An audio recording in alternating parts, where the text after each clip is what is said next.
The number you have reached, 911, has been changed to a non-published number. You're listening to UCW Radio. In your face. Welcome to another segment of UCW Radio, and this is your host, Lou, a.k.a. Falcon Coparis, and I want to thank all of our listeners for your continued support as we're bringing on great guests with some great inspirational stories on the show. Keep listening, because they're just getting better and better and better. Today on the show, we're going to have a special guest. She is a woman that isn't letting the male-dominated world of mixed martial arts put a damper on her continued success or on her spirit. From filling up an arena with close to 8,000 people at only their fourth show in New England for a mixed martial arts event, to treating the fans, vendors, and sponsors like royalty.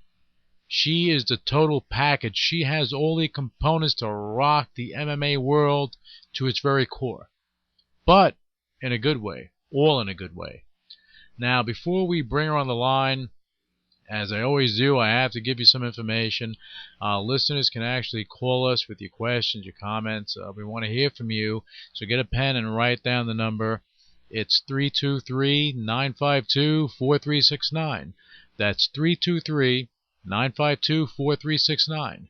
So whether the show is live or not, you can actually call in, leave a message, and if it's interesting enough, trust me, it'll be played on the show for all to hear. Just be nice, please.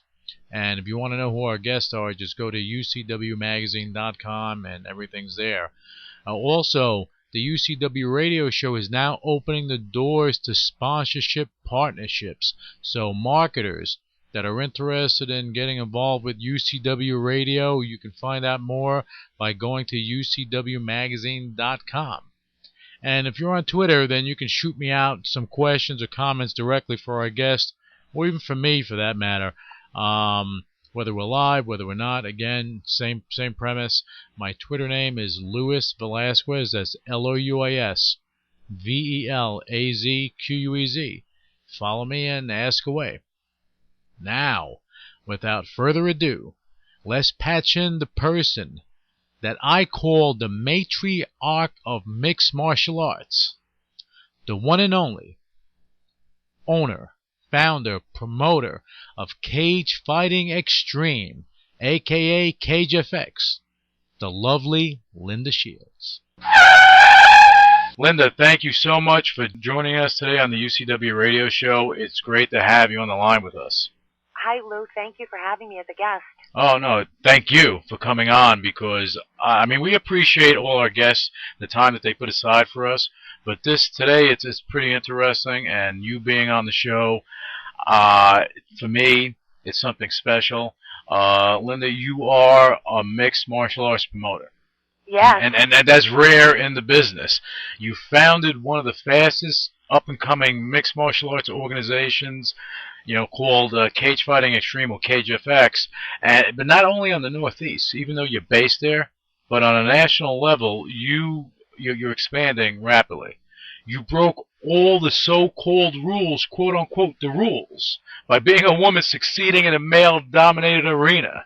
That's what I hear. Yeah, but before we get into CageFX and the promotion, what I want to do is start with your journey from the beginning. You started out in public relations, right? Actually, marketing, and I was recruited to do public relations via a program that I was working on that had gone national. Okay, what type of program was that? I was working on a Pete's Wicked Ale program, which was like winter sports, and writing a plan for them and expanding it and bringing that crew to New England to implement the plan. And the plan just happened to work, and we exceeded our sales. So I was recruited by another firm, the Dean Agency in New York, and they brought me on to do public relations. Okay, so before you were doing marketing and branding, and then you bounced up to PR with the other organization. That's right. That's excellent. Now, you did some amazing things during your time in PR and marketing, and I read up on this. And one of the things that you actually did, you were instrumental in pushing the Senate Bill 397, which ultimately became a law at some point. Can you tell us about that? Because I find that interesting. Well, the National Shooting Sports Foundation was finding it really difficult to pass the original Senate bill because somehow automatic weapons had gotten piggybacked with that particular bill. So it had basically pushed it out the door and it was in non-existence. So they had recruited me to come on board via the agency I was working with to implement the program and help push this bill through. So it was basically my job to be the voice and run the crew to get this done. So ultimately we had passed to the bill. Granted, it had turned into an additional Senate bill, but now stands as a law. Well, that's amazing when you go in to do a PR job and you're instrumental in changing a law. I mean, that's a big thing. It's not like it was pretty exciting for me. Yeah, it's not like you're trying to push potato chips or a bottle of soda. You're actually changing how we are as a society. Right, and I think it's important to have safety programs regardless of what the safety is. Mm-hmm. Public safety programs are extremely important, and it's something that I believe in, but didn't really know that I believed in it until I was part of the gun sport and the gun industry, being a woman and shooting weapons and, walking through it and knowing that I could actually do it. Mm-hmm. Because I think women shy away from guns and they say, oh no, they're dangerous. But not if you're educated in how to use them. And if it's a sport, there's no reason why these guys that take, guns as a sport, mm-hmm. that they should not be honored with, that right to be able to have the gun industry as a sport. Yeah, that's true. And I think a lot of people, they see guns as being dangerous. But at the end of the day, reality is, people, guns don't kill people, bullets kill people, and that's how that goes. Right, and they have no safety education, mm-hmm. and I think that people just automatically assume that guns equal, street violence. They don't understand that, what could turn up on the street and what did was, a gun that actually killed somebody that used to belong to a police officer that was sold through, the market. And because those things happen every day, it's not the police officer's fault. He merely sold the gun, as the state regulated it. And at the same time, if it ends up in the hands of a criminal, why should everyone suffer? Well, that's true. That's true. But, sometimes the masses suffer for the actions of a few, and that's what happens in this world of ours. Right. But we're talking a lot of years ago, though, Lou. I mean, this is, I know. My life has changed drastically. Oh, I know. Oh, I know that. That's what we're going to go through this. We're going to kind of go through the chronology of your life, because I think your story and your journey is fascinating. You honed. You're welcome. You honed your PR marketing skills. You began at the marketing agency, then you bounced up, and then you were a PR manager. You were for such brands as Alaska Airlines, right, and the Shooting Sports Foundation, which has something to do with this bill, right?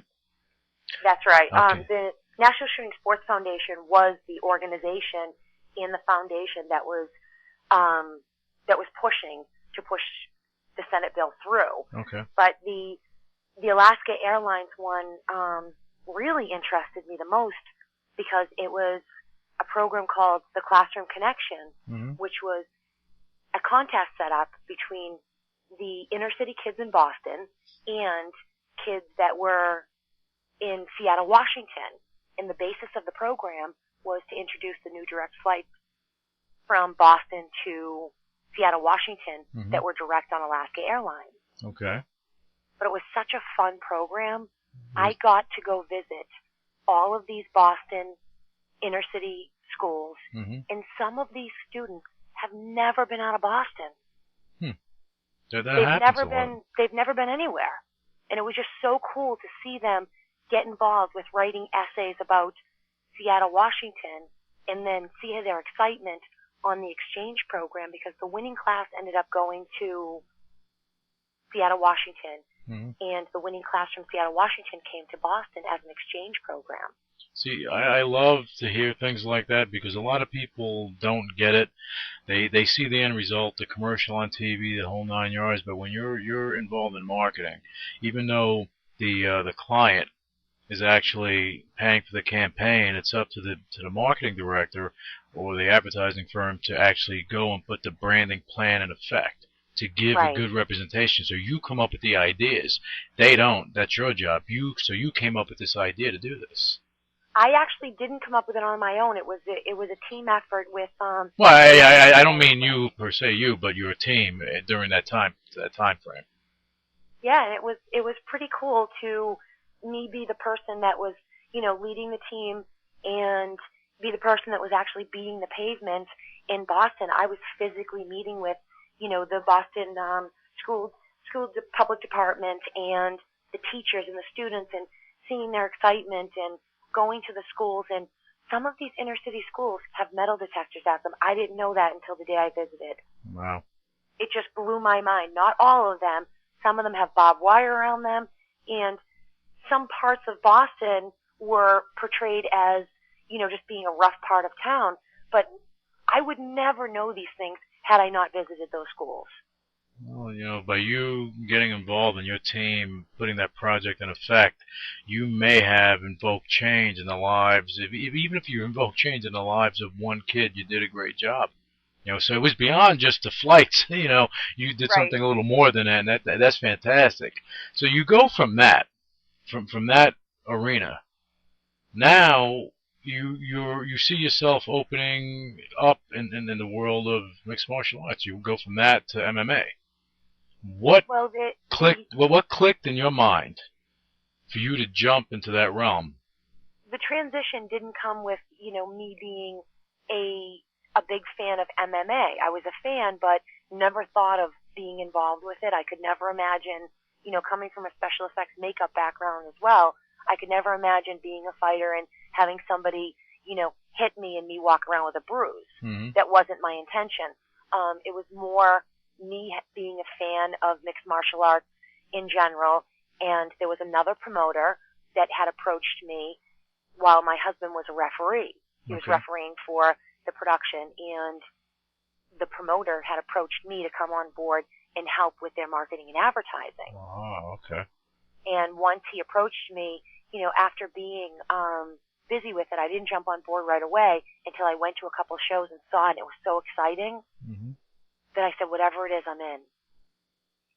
So that's kind of like what started your fire inside for the sport. I worked with them for a couple years and then decided after looking around, I could do this on my own and blow it out of the water. There's something in this, and I really believe by the energy in the crowd and knowing the fighters and meeting them and talking to them and understanding what they go through to become fighters, their hard work and dedication, and they're away from their families and their friends, and sometimes they're on the road for weeks at a time, and I look at what they go through between their training and then making weight for the night of the weigh-in. I was like, wow, there's so much more to this. And then knowing the fighters and talking to them know they're such team members and they're such gentlemen, and most of them are so smart and educated, and they're just so misunderstood. Yeah. So I introduced a program that gave these fighters swag bags filled with promotional items. And I saw the looks on their faces. They had never been exposed to that before. They were just totally taken back by it. And at first, I don't even think some of them thought it was real. Okay. But seeing their reactions and seeing how cool that was, I said, there's something here that can be made into more. And then starting Cage Fighting Xtreme, we implemented all of these things as far as the swag bags go, and I have a few dozen fighters that fight for Cage Fighting Xtreme exclusively. Yeah, that's a big thing for a fighter to sign with your organization exclusively. That shows their belief in you and what you're doing and where you're going. Sometimes I find out via someone else that a fighter is waiting to come on board with us, but I don't even know it. Yeah, well, that just, pat yourself on the back because you're doing something great. Now, I have to ask you a question before you start going forward, because I want to kind of get again, I want to try to go in line, and that way we get a good understanding of who Linda Shields really is.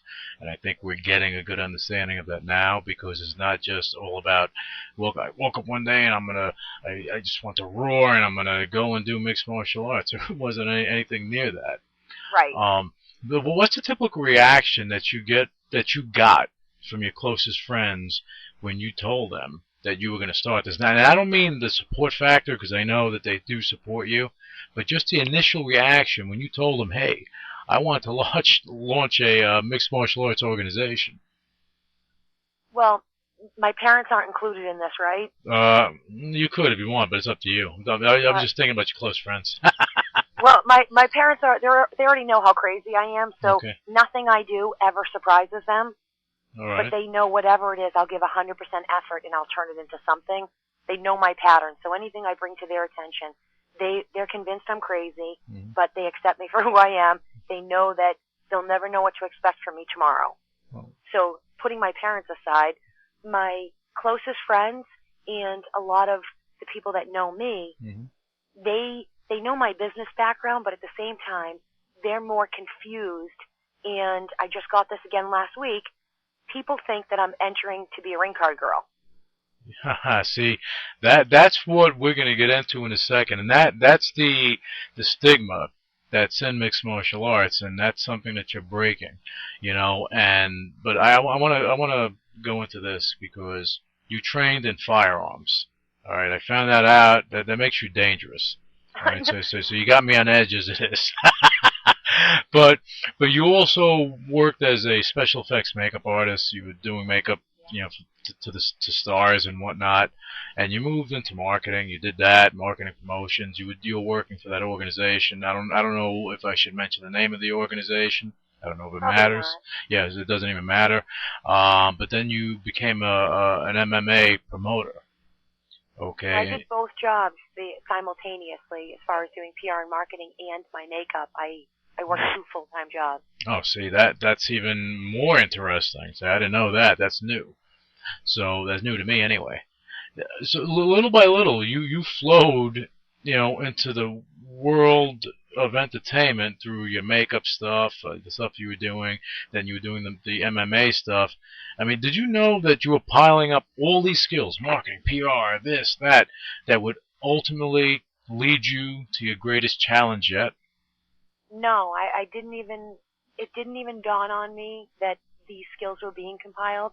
Mainly because my personality and who I am, I'm the type of person that if someone talks to me about a subject and I don't know anything about it, I'll need to read 10 different books, cover to cover, to figure out what the underlining formula is to be able to have that conversation. So to me, learning is everything, and figuring something out and getting to the bottom of it is really who I am as a person. I'm one of those people that believes in my mind there's nothing I can't accomplish between, you know, fixing a car or riding a motorcycle. So in my mind, I want to learn all the time, so I didn't realize that I was actually acquiring all of these skills. I mean, I love that. I love that you have that drive, and you won't let anything stand in your way from where you think you belong, and I think that's beautiful, and that's inspirational. Lou, you're talking to somebody that drove a plow truck for 8 years for the city. Yeah, see that? People that are listening to this should see what you're saying. Actually, really hear what you're saying, because basically you can do anything you want to do if you put your mind to it, and that's what you do. You're not afraid of getting your hands dirty. No, not at all. It was when things are approached, I guess by me, I'll still give 100%. It doesn't matter what I'm doing between digging ditches or, you know, putting makeup on somebody. But in my eyes, I look at it as it's another opportunity to make a living. And with the economy being tight, there's nothing that's beneath or above me that I can't face. Well, I think that's an awesome state of mind, and that's a great way to think, because, you know, then you'll never starve. But you're also destined for great things, and I know that. Now, this question, I know you get this question over and over and over and over again, of you being a woman in a man's arena as it relates to MMA. And the only reason I bring it up is because what I find interesting is that I'm really not floored that you as a woman jumped into the MMA arena head first. I'm not floored about that. Why is that? I'm not floored because it's overdue.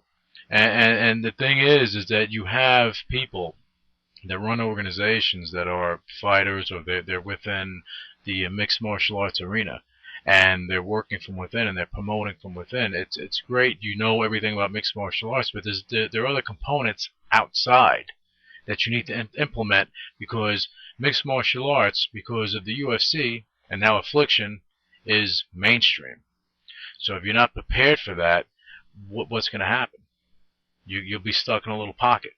And right, I find it's a little easier for these other promoters to come out and promote a show when they already have their MMA connections set in stone. Mm-hmm. Yeah, but you came out of the box not having all of that, and I think you're a smart businesswoman. There's no doubt about it at all. You're welcome. What I find interesting is that in an industry that is dominated by males, you have no problem going head to head with the best MMA promoters in the world. Do you think, and this is my question, do you think that you have an edge by being a woman in a male-dominated industry, or do you think it's more of a blockade? Well, I think the question can be answered two ways. I think that coming out of the box, it was brought to my attention by media outlets after they had contacted me as soon as I had announced Cage Fighting Xtreme, me being the first female MMA promoter in New England. So that was brought to my attention, which it wasn't really my thing coming out and going into it. That wasn't what I was thinking. But sure, it helped, getting a couple stories in the beginning, but that died really quick. So I think that overall, it sort of hurts me, and it is an uphill battle. It's a little bit of a struggle, because I don't believe that people that are outside of my organization really understand, nor would they have any reason to respect or understand what I'm doing. I know that with my fighters, I get a lot of respect from them. My teammates, I get a lot of respect from them, and they understand what I'm doing. I've been labeled as, the no-nonsense type of person in the business approach, and mainly because the shows really are about the fans and the fighters, and that's my focus. So whatever, the others are going to say and whatever they're going to do, I can't imagine that they're going to be able to pass a good judgment without coming to one of my shows, sitting in the seat or walking in my steps and seeing what I deal with, for details on a regular day-to-day basis. It's not easy. Being up at 3 in the morning and 5 in the morning and, being on the road, or, trying to deal with fighter issues and dealing with, my husband's the matchmaker for Cage Fighting Xtreme, and dealing with him telling me that a fighter gets injured the day before a fight, or has staph infection or MRSA, or, whatever the situation is, still all of those details come to my attention. And I don't know that these people that are on the outside looking in, just believing that, well, she's a woman, who does she think she is, have actually been told by other people saying, you're a woman, you'll never survive. Well, I think that a lot of people on the outside, just with anything, they're looking in, but they're only seeing the end result. And they think they see the show. Right, they see the show. It's just like, with the WWE. Vince McMahon, him and his wife, he's the best promoter, period, in any sport. He knows how to throw a show, okay? And he built up an organization basically from his father's situation and took over the industry. He knows how to throw a show. It's about giving the fans what they want. And if you're giving the fans what they want, and no matter what you're going through in the meantime, but your end result is clear and concise, and people are looking at it and saying, wow, it's a great product, that's all that matters to them. That's right. And the fans only see the outside, and the fighters understand. A lot of the other promoters, I'm sure, look at it and say, I wonder what she's doing to fill up that place. She's a woman. Of course that they're doing that, because that's the age-old question. How are you going to put asses in the seats? And that's what it comes down to. And that's what it comes down to. And it always comes down to that with any type of promoting. And I think that, we had a comedian. I was talking to a comedian, a female comedian, a few days ago. We had her on the show, Tracy Tedesco, and she said something interesting. She said when she goes to go perform, when she used to go perform, it was interesting how she would go in, and there would be a guy to go perform before her, and they would announce him, this is so-and-so, a comedian, he would go up. But then when she would go up, it would be a situation like, oh, well, this is a female comedian, and she's so-and-so, and she's pretty funny, give her a hand. You know, it was like saying, hey, you know, it's like taking a little kid, hey, you know, this little kid can play the piano a little bit, but you know something? You know, support the kid. And right. that's the feeling that she got, and I know that's the feeling that you probably get, or the vibe that you get from people as well. Absolutely. I've heard people, and it just happened last week, we were finishing up a meeting, and I was in the lobby of one of our partners, and a woman that was in charge of the entire organization had never met me and had heard about our shows, and we were talking for a little while in the lobby, and we're 20 minutes into the conversation. She looked at my husband and said, so she works for your show too? And he said, no, she doesn't work for my show. She's the promoter. It's her show.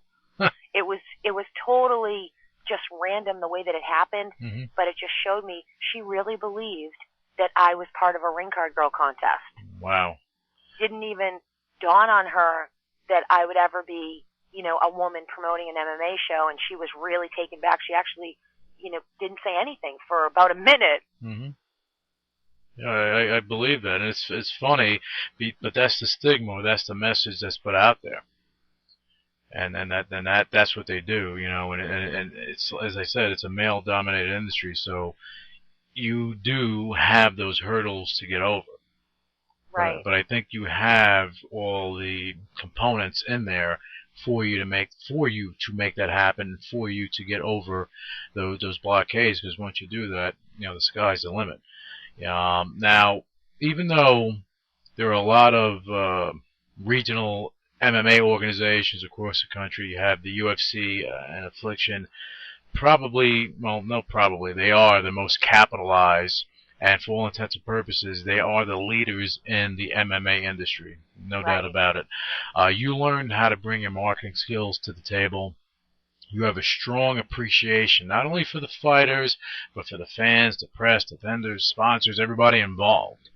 Do you think all these things that you bring to the table, do you think that sets you apart from your competition? I say, you know, maybe it does, but at the same time, I don't know, because we are all promoters, and we all have the same resources. But I really believe that it is all about how you utilize those resources that you're faced with. But maybe that was an unfair question. Maybe I should just rephrase it and say, do you feel that you having all those components is actually, and you having a better understanding of how everything works in the mainstream world, do you think that gives you a better insight in making your promotion greater than what it is? I say it may. I really haven't thought about it, but I think that we will pay attention to more of a detail aspect of it. So it may help us.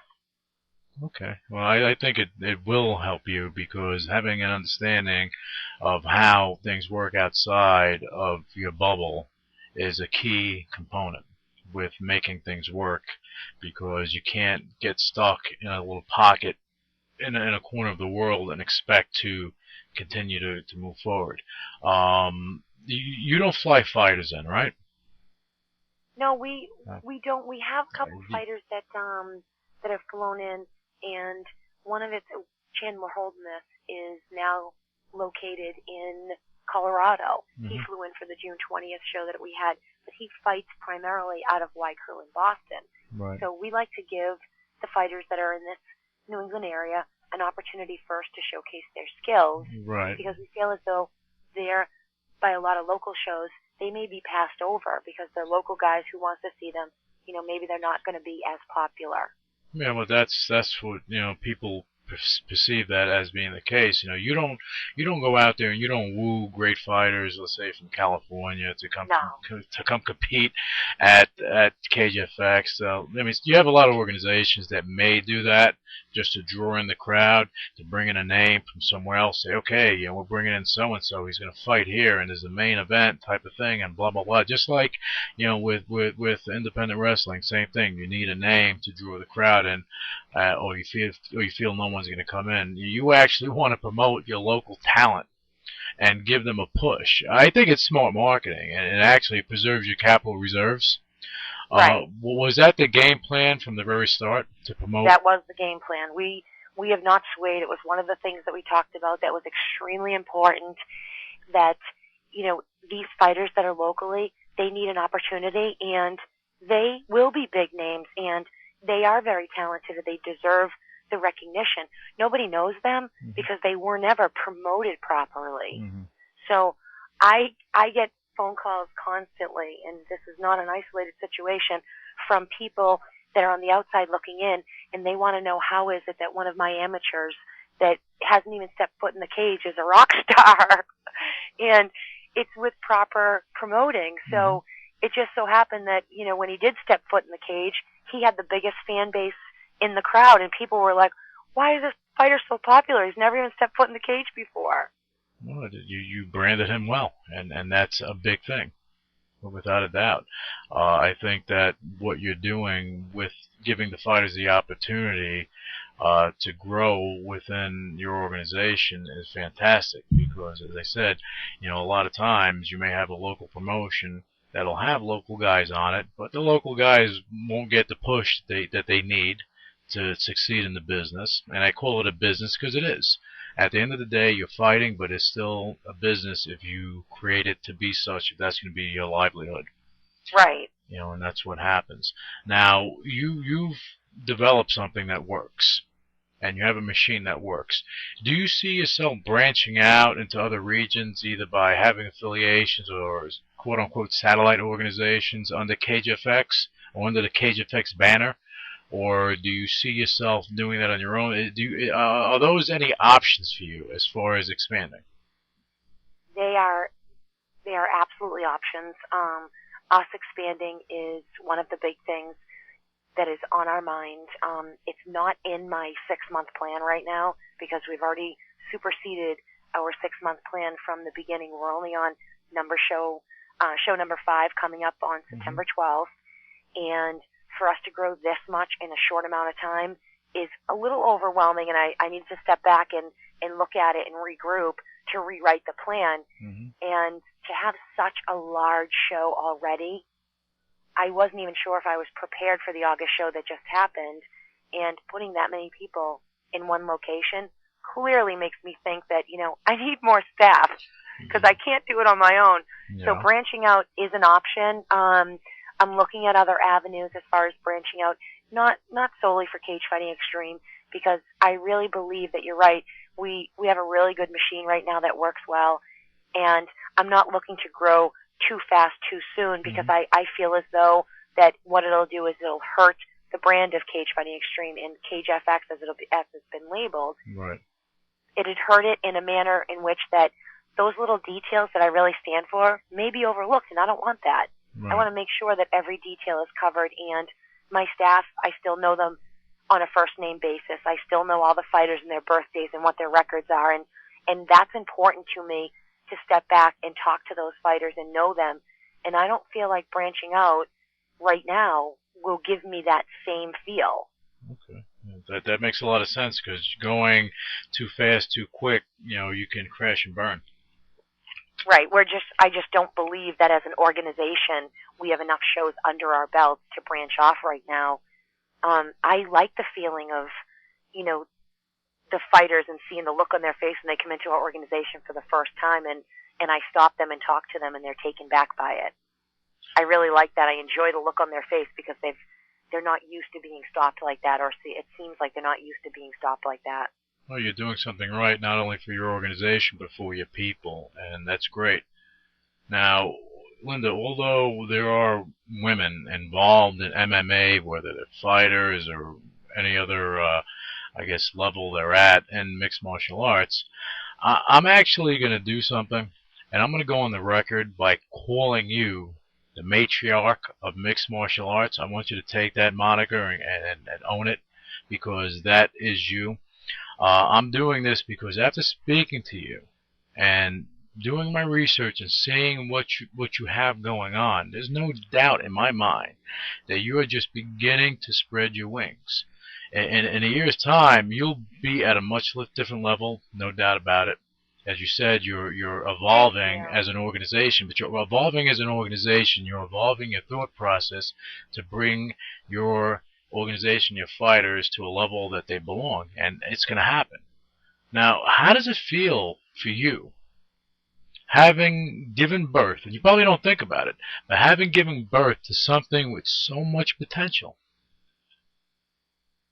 Well, I don't put much thought into it, only, on my own end, because to me, it's only natural. What I do comes natural. There's no effort put in whatsoever for me to be who I am. And the only effort that I see that I put in is, the long hours and keeping these crazy hours, which are completely opposite of what, the normal human being would ever think is normal. Mm-hmm. Because most people see it, people are willing to work hard these days, which is 8 in the morning till 8 at night. That's a normal work day for people. Right. None of this 9 to 5 stuff, that just doesn't exist anymore. So the way that I see it is, being up at 3 o'clock in the morning to meet a deadline, it's one of those things, if I know it has to be done, I just do it.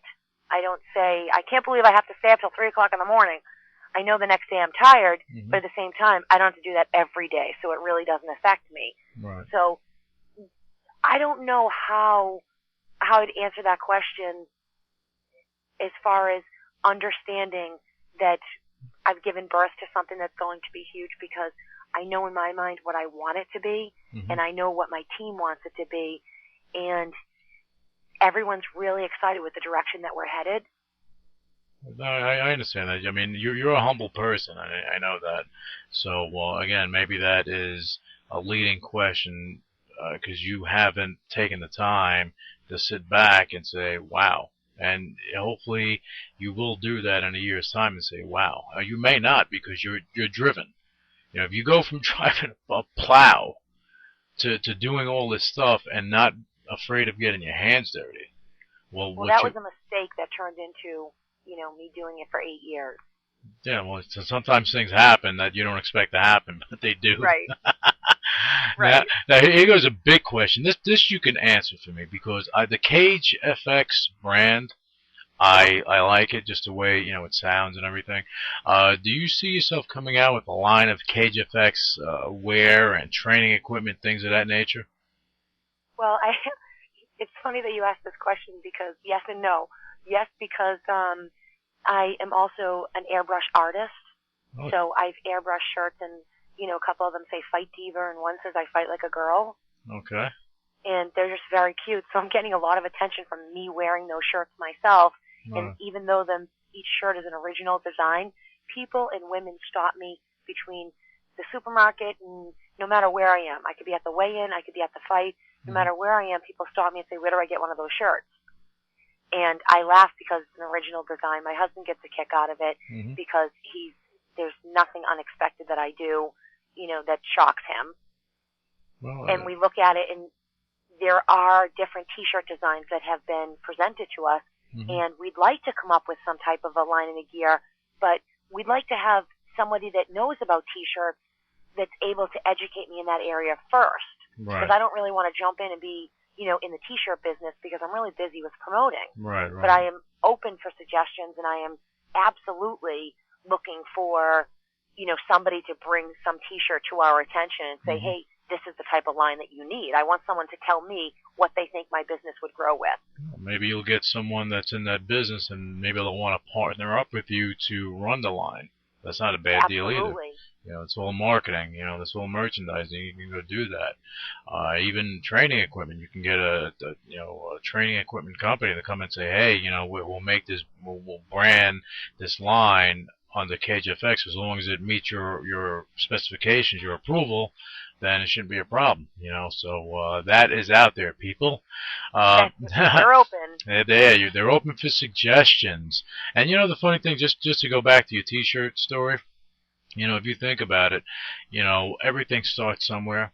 Even the slogan "Have a nice day," it started somewhere. And it became, Right. the little smiley face, it's like it's all over.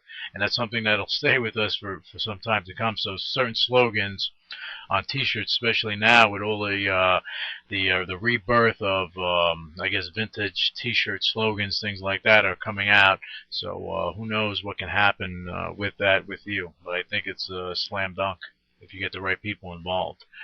Now, Linda, you have an event that's coming up this weekend. Can you give us all the details on it so our listeners can know what's going on? I can try to give you all the details. If I give you everything, then you may not attend the show. Oh, because okay. I've already walked you through it. Okay, just a little bit then. So just okay. a tease. I'll give you most of it. Well, one of the exciting things that's happening is first the show is September 12th. It's called Mayhem in Mansfield. It is at the Mplex in Mansfield, Mass. Now, this particular venue, it only holds 3,000 people, so we're going to a smaller venue for good reason, because after having, 7,500 plus people at my last show and it being labeled the biggest, I need a breather. And the shows are so close together that we need to regroup and go back to details for a minute. So you filled a 7,500 person stadium. Well, it was more than that. It was closer to like 8,200, and that doesn't include our staff, nor our fighters, or their corners, or the press. See, and I knew I was right about you. I knew it. Now, 3,000, you're going to sell out, no doubt about it. You're going to sell out. But yeah, continue. We hope to sell out. We have a lot of things that are happening for this show that are exciting. Mike Gresh, which his nickname is Loco Lobo, he's a pro fighter, 46 years old, has a 3-1 MMA record. He's coming out of knee surgery, being resurrected, and this is his first fight back. Okay. That's pretty exciting to me because he's fighting a kid that's half his age, and he's just one of those guys that has a complete passion for MMA. It's extremely exciting for me to watch him train and listen to him, and he jokes around. He's got an amazing personality. His wife is his main backbone. She wraps his hand into like this masterpiece that looks like plaster of Paris, and she was trained by Mark Delagrati to wrap the hands. Okay. When they're at our fights, people are in the back room just standing over her shoulder to watch what she wraps. And I love the fact that she's a woman. She's got drive. She trains. She teaches Muay Thai. And they train out of CCFA, which is owned by Pat Schultz. And Mike Rush is his main trainer. So he's coming out of knee surgery and being resurrected back into the cage this Saturday. He's very excited. There's also Manny Neves, which is another promoter in the New England area, canceled his September show to fight on our fight card, and this will be his retirement fight. He's not fighting after this. So he had a show canceled what he was doing to be part of your event.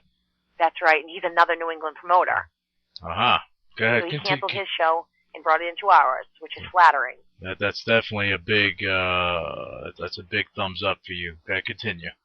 Well, that was the idea of Mike Varner, which is my VP of operations, and he's also really good with coming up with these out-of-the-box ideas in, approaching them. I mean, he's just one of those smart MMA guys. Plus, he owns a training facility. I mean, he's just a smart person. We also have our heavyweight tournament title fight. So that's another exciting aspect of it. We have Lee Bean, which is collegiate state champion wrestler with a 5-0 MMA record. He's now shooting for the Cage FX MMA heavyweight tournament title fight belt this coming weekend, and he's fighting Jason Doloff, which is considered large angry man. And they fought once before on another fight card, and they're fighting again. It was just the luck of the draw with the tournament, and they're fighting again. So a lot of people want to come and see that. So whoever wins this weekend will get to defend this particular title at 2 additional fights this coming year and keep the belt. Okay. So this would be our first championship title belt fight. That's a big thing. That is a big thing. This is your first championship title bout that's occurring, and this is why people should be at the show. No doubt about it. We also have Rick Hahn, which is a 3-time Olympic judo champ for USA. He's one of the guys that fights exclusively for myself and Cage FX. He is another guy that's kind of an animal fighter. They call him Ruthless Rick Hahn. He's fighting Brandon Weaver. They're both pro 170-pounders. And a lot of people are coming out to see that fight because both fighters are very well respected. But Rick Hahn is one of those fighters that just has a fighter look about him. And he's just so humble. He's a nice guy. He works a full-time job. Same thing with Lee Bean. Lee Bean also has a economics degree from Brown University, which he's one of those smart fighters. Go figure. I mean, these fighters are they're just so cool to watch their stories and look at their records and see the hard work that they put in. I mean, they're just such dedicated people. And that's not, I mean, what you're saying right now kind of like blows that whole stigma out of the water that, oh, you have you have a mixed martial arts fighter in the ring. He must be, not the smartest guy in the world. He must be a brawler. He must be stupid, so on and so forth. But that's right, the furthest thing. Punched in the face for the cash. Yeah, and that's the furthest thing from the truth because, mixed martial artists, at the core of it, are still martial artists in some respect. Okay, and it's always a learning process. Anyone can learn how to go and knock somebody out, but they are actually learning techniques, and it does take a strong mind to do that. I believe that too. Yeah. I have a lot of respect for these fighters and what they put in as far as their day-to-day lives, from holding full-time jobs to being parents and raising kids and training. I mean, they just put so much into it that the night that they fight, I believe, in my mind, that it's more exciting for these fighters and it's more respectful to these fighters by me filling up that audience and letting them fight in front of a huge crowd as opposed to a little tiny crowd. Yeah, well, without a doubt, because they get the accolades and they, for that moment, they're above everything. And that's a good feeling, and that is a good feeling because it's like, wow, I love what I do, and I'm in my element. And they go home, they feel accomplished, and that's fantastic. Now, Linda, how can fans keep up with CageFX? What's going on with the organization? Get autographs, updates, things of that nature. They can go to CageFX.com. They can also find us on MySpace, Facebook, Twitter, Dig. We're connected to all of them. Plus, we have a new voting poll going on CageFX blogspot, which they can be connected from CageFX.com, and they can vote for whatever fighter that they're looking for to take the win that night. Okay, and I know that a lot of guys that are listening to this show, they're interested in the next thing. Beyond the fighters, they're interested in the next thing, and that's your I guess CageFX girls. I forget the term that you used. Extreme Team Girls. There you go, Extreme Team Girls. I'm sure they're interested in who you have so far. Oh, my girls are awesome. We cultivate them, and these girls are right on board. They understand everything that's going on. My girls are extremely smart, well educated. They all hold full-time jobs, and they're part of our team. They've gone through detail upon detail when it comes to trying out for the Extreme Team. And it was so important to us to get girls that know what's going on. They're not just up there being a pretty face. They really need to connect with the audience. And Linda Rose is the head of my Extreme Team. She coordinates the girls, and you can't miss her because she's in one of the videos on YouTube. She's, under 5 feet tall, but when she's up there in the cage, she's like 6'5", and she knows what's going on.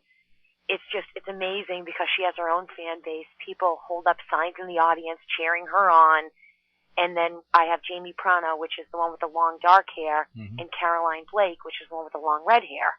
So each one of my girls has a different look, different talent, and a different aspect about her that can appeal to the crowd. Right. They all have their own fan base, and they're connecting with the audience and helping to make the show as good as it can be. Right, and I mean, it only helps that these women are gorgeous. Yeah, no, I mean, so they don't. Go ahead. They don't drive to work dressed the way that they're dressed in the cage. Yeah, I would think not. No. People ask me all the time. They say, "What are the cage girls?" They call them cage girls. What are the cage girls wearing to the weigh-in? And I'm kind of taken back. I said, they're normal clothes. What are they going to wear? And they're looking for them to dress in like these little string bikinis. And I said, these girls have normal lives outside of cage fighting extreme. So when it comes to being in the cage, they get dressed for the cage right before the cage, and then when they come out of the cage, they're dressed back in their normal clothes. Right. It's something that they do just for the event. Right. And that's it. Now, are you holding auditions or anything for new fighters or new extreme girls? Always new fighters. We always accept applications for new fighter requests, and they can find that out from CageFX.com. Same thing with the Extreme Team girls. We will use contingent Extreme Team girls, and we're always looking for more girls to come on board. Once they come on board, they have to be able to work with the team and then last on board. Right. Because getting on board is not quite as easy as it is lasting on board. Yeah, no, without a doubt. I think an opportunity like that is fantastic if you're an up-and-coming actress or model and you want to get exposure and you want to really connect with a good organization. Those that are listening, go to CageFX.com and look into this, because it's one good way to get out there, especially if you enjoy the physical part of MMA. Because as you market, Linda, as you market CageFX, you're marketing everything associated with it. So, right. In short, by default, they get marketing as well. Right. And that's how that operates. Now, Linda, this is the time of the show that we give our guests the floor to go over anything that we haven't touched during the show, anything that we haven't covered. I don't know, maybe I missed something. So if there's anything that you want to talk about, feel free. If you want to mention your sponsors, feel free to do that as well. Well, we've covered just about every basis, Lou, and I appreciate you taking the time. A couple of our sponsors that have been with us since the beginning, and one of which I have to give a shout out to is H2 Ocean, because they've been with me since day one, and they believe, and they're just unbelievable people. I mean, I'm honored to have them on board. We just recently took on Defense Soap, which the owner of that is a great guy too, and is willing to just do so much. I have a bunch of other people that have jumped on board. We had 17 vendors at our August 1st show. Nice. Which I understood was completely unheard of. I couldn't even believe it after I counted them. Nice. Well, and looking at it, I know that people will want to go to the September 12th show, and then I have November 14th at the Jungleplex. And that show is a lot of fun. We did it June 20th, and we transformed the inside of the Jungleplex into a military battlefield. Okay. Complete with real-life military vehicles on the inside and the outside. We had the Army, Navy, National Guard, Marines, all in attendance, and they were all representing their different outlets. And it was just so nice to also give a portion of, actually we give 100% of the proceeds of the raffle items to the Family Readiness Group, which is a organization set up to help families that are behind for the military deployed troops. Oh, okay. So that was very cool. We made dog tags for our fighters and our staff, and everyone was dressed military themed. So the Jungleplex is a really fun place. Oh, that sounds like a lot of fun. See, you make a show worth going to, as opposed to just putting something together and putting two fighters in the ring. Get going. There's no flash. There's no glitch. You're trying to give people, I'm going to say, a Hollywood experience, okay, but not being in Hollywood. Right. And that's what you're doing, and that's fantastic. I think, mixed martial arts fans in your neck of the woods in New England, they're fortunate to have you doing this, because you're doing something great. Now, are you looking into being televised, or are you televised now? We were just recently, the August 1st show, HDNet and Inside MMA came to cover the show, but we also had two special guests at our show that got a lot of footage, and it was Alex Burton from The Amazing Race and Burton Roberts from Survivor. They had come in to look at it too, so we got exposure in that manner, but on a permanent basis, nothing yet. And I want to kind of be selective, because I don't want to lose sight of what Cage Fighting Extreme is. Right. That's good. You're being very particular on what direction you go, because you're not thinking so much about just the financial aspect of it. You're thinking about the longevity.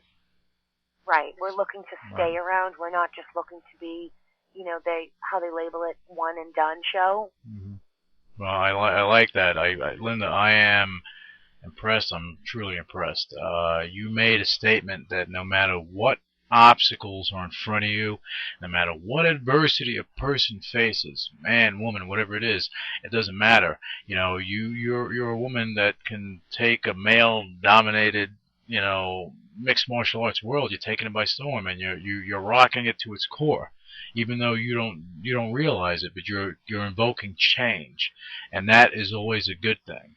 And you're showing people that anything's possible, and that's that is an inspirational message. So I thank you for allowing me today to tell to get into your story, and for you to tell your story to our listeners, because you did send an inspirational message that a woman is running a potentially major organization in a male-dominated industry, and it's just going to continue to go on, and you will have longevity. I know that CageFX is just beginning to grow, and I know you have a big future ahead of you. I know you have a show coming up on Saturday, and if it's okay with you, down the road as you're growing, because you will grow, I want to follow up with you. I want to get you back on the show to get an update so our listeners can find out what's been going on. Absolutely. And so on and so forth, because I think that they're going to be interested in that. That's great. Again, thank you once again. And listeners in the Northeast, if you're in New England, make sure to make it out to the Mansfield Sportplex, or the locals know it as the Mplex, right, Linda?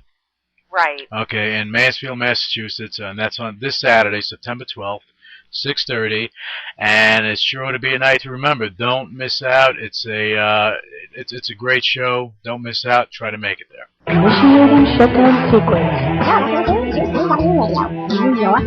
What is your major malfunction? So let it be written. So let it be done. Ladies and gentlemen, my mother thanks you, my father thanks you, my sister thanks you, and I thank you.